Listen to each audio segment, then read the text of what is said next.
Hello friends, അപ്പം ഇന്നൊരു evening വ്ളോഗാണ്. ഇന്ന് നമുക്ക് വേണ്ടിയിട്ടാണ് നമ്മൾ പുറത്ത് പോകുന്നത്. പക്ഷേ ഇന്ന് നമ്മുടെ കുട്ടികൾക്ക് വേണ്ടിയിട്ടാണ് കേട്ടോ നമ്മൾ പുറത്ത് പോകുന്നത്. അപ്പോൾ ആദ്യം തന്നെ പോയത് ബ്യൂട്ടി പാർലറിലേക്കാണ്. രണ്ടുപേരുടെയും മുടി അങ്ങോട്ട് വെട്ടി. രണ്ടുപേർക്കും മുടി അത്യാവശ്യം നല്ല രീതിയിൽ മുടി ഉണ്ടായിട്ടുണ്ടായിരുന്നു. അപ്പോൾ അതൊക്കെ ഒന്ന് വെട്ടിക്കളഞ്ഞു. പാറുവിൻ്റെ മുടി വളർത്താനാണ് എനിക്കിഷ്ടമെങ്കിലും മുടി ചീകാനോ കെട്ടി വയ്ക്കാനോ ഒന്നും അവൾക്ക് ഇഷ്ടമല്ലാത്തത് കൊണ്ടാണ് അവളുടെ മുടി വെട്ടുന്നത്. പിന്നെ അത് കഴിഞ്ഞ് രണ്ടുപേർക്കും നല്ല ചുമയുണ്ടായിരുന്നു. അപ്പോൾ അതിന് ഹോമിയോയിൽ പോയിട്ട് മരുന്നൊക്കെ വാങ്ങി. പിന്നെ ഞങ്ങൾ പോയത് പാറുവിന് ചിൽഡ്രൻസ് ഡേ എൻ്റെ കോസ്റ്റ്യൂം എടുക്കാനായിരുന്നു. അപ്പോൾ അതും എടുത്ത് അതിൻ്റെ അപ്പുറത്തുള്ള ചെരുപ്പ് കടയിൽ കയറി രണ്ടുപേർക്കും ഓരോ ജോഡി ചെരുപ്പ് വാങ്ങി.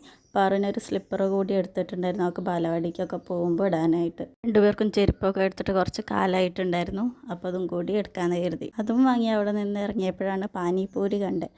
അപ്പോൾ പിന്നെ ഓരോ പാനിപൂരി കൂടി കഴിക്കാമെന്ന് വിചാരിച്ചു. അത് കഴിഞ്ഞ് ഞങ്ങൾ നേരെ പോയതൊരു സൂപ്പർ മാർക്കറ്റിലേക്കാണ് കേട്ടോ. അവിടുന്ന് കുറച്ച് സാധനങ്ങൾ വാങ്ങിക്കാണ്ടായിരുന്നു. അപ്പോൾ അവിടുന്ന് പാറുവിനൊക്കെ ഓരോ ലോലിപോപ്പും വാങ്ങിച്ചു കൊടുത്തു. അപ്പോൾ അത്രയേ ഉള്ളൂ. ഇഷ്ടമായി മറക്കാതെ സബ്സ്ക്രൈബ് ചെയ്യും.